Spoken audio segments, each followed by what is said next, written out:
মালদার হবিবপুরের দিকে নজর রাখা যাক। নাবালিকাকে ধর্ষণের অভিযোগ, সেখানে বাড়িতে ডেকে নাবালিকাকে ধর্ষণের অভিযোগ হাতুড়ে চিকিৎসকের বিরুদ্ধে। হাতুড়ে চিকিৎসককে গ্রেফতার করেছে পুলিশ।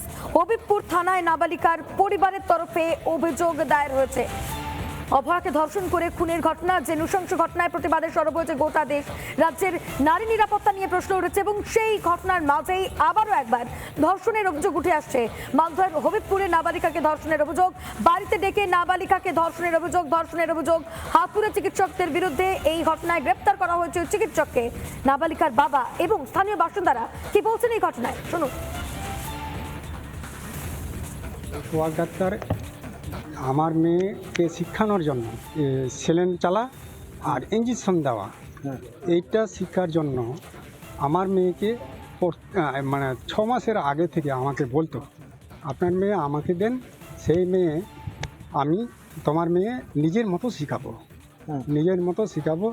আর আমিও সেই বিশ্বাস করে দিয়েছিলাম। রাত্রে 7টার সময় আমার মেয়ে উনি ডাকে, ওর কাছে কোনো পেশেন্ট কিছু ছিল না, কিন্তু ওকে একাই ফোন করে ডেকেছিল। বেটি আমাকে বলছে, বাবা তুমি আমাকে মেরে ফেলার জন্য হসপিটাল ডাক্তারের কাছে পাঠিয়েছো, কি হয়েছে বেটি বলো না। বেটি বলছে, বাবা আমাকে এরকম করলো। কি করেছে? আমাকে ঘরে যখন ঢুকাইলো, ঘরে ঢুকাইয়ে দরজা ফরজা সব বন্ধ করে দিয়েছে। হ্যাঁ, খারাপ কাজ করেছে। আমি শাস্তি চাইছি, কেন আমার মেয়েকে এরকম অপরাধী করেছে।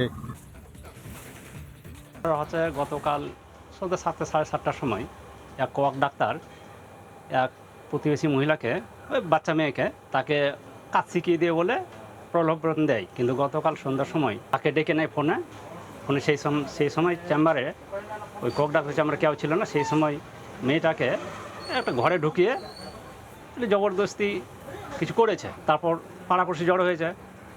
সেই সময় আমি উপস্থিত ছিলাম না।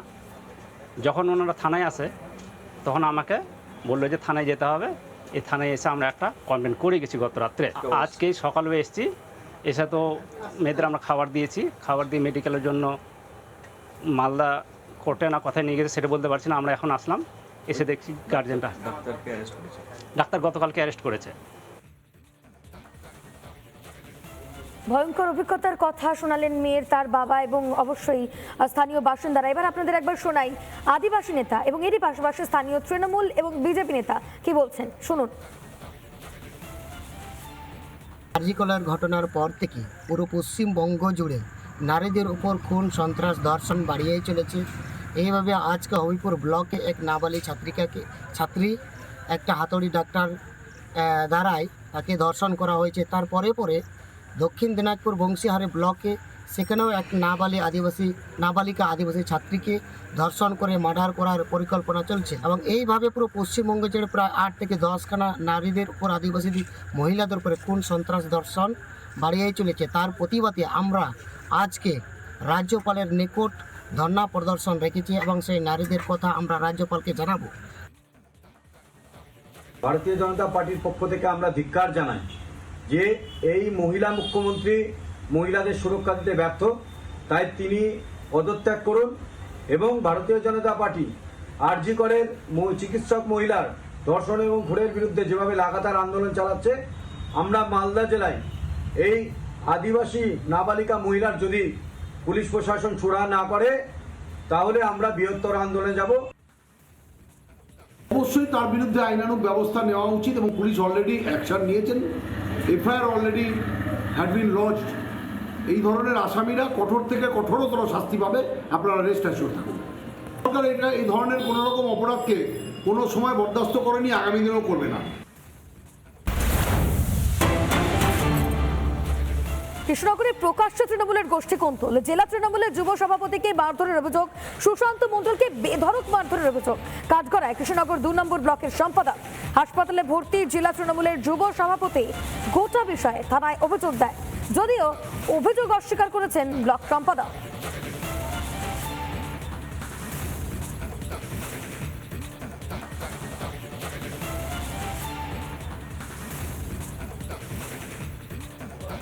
ওরা আজকে দলবল বেঁধে প্রায় 30 জন, আমি ঘরে একাই ছিলাম, তো 30 জন এসে আমাকে আমার উপর হামলা করে এবং আমাকে শ্বাসরোধ করার চেষ্টা করে।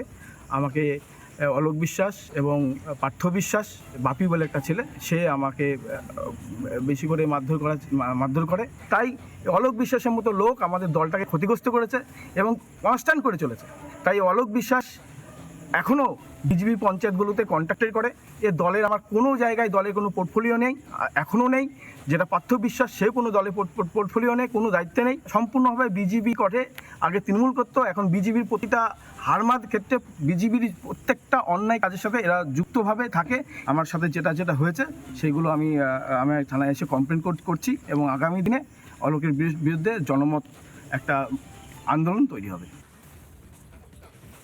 দিব্যেন্দু বিশ্বাস বলে একটা ছেলে আমাদের ছাত্রের ব্লকের সহ সম্পাদক, তাকে সে এসে বলে যে আমাকে প্রচণ্ড মেরেছে সুশান্ত মণ্ডল আর ওই আরও দুটো ছেলে সঙ্গে ছিল, ওরা মেরেছে, মেয়েটা আমার ফোন কেটে দিয়েছে।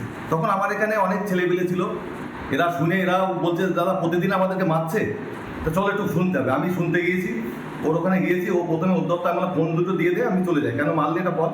তখন উদ্যত্ত হয়ে আমাকে মারতে আসে, আমাকে প্রচণ্ড ধাক্কি দেয়। এরা শুনে এরা বলছে দাদা প্রতিদিন আমাদেরকে মারছে, তো চলো একটু শুনতে হবে। আমি শুনতে গিয়েছি, ওর ওখানে গিয়েছি, ও প্রথমে উদ্যত্ত আমার ফোন দুটো দিয়ে দেয়, আমি চলে যাই, কেন মারলে এটা বল। তখন উদ্যত্ত হয়ে আমাকে মারতে আসে, আমাকে প্রচণ্ড ধাক্কি দেয়। দেওয়ার পরে পুলিশ এসে আমাদের ঠেকিয়ে দেয়, আমরা আমাদের চলে এসি। তারপরে এসে আমার এখানে এসে ওরা ভাঙচুর করে।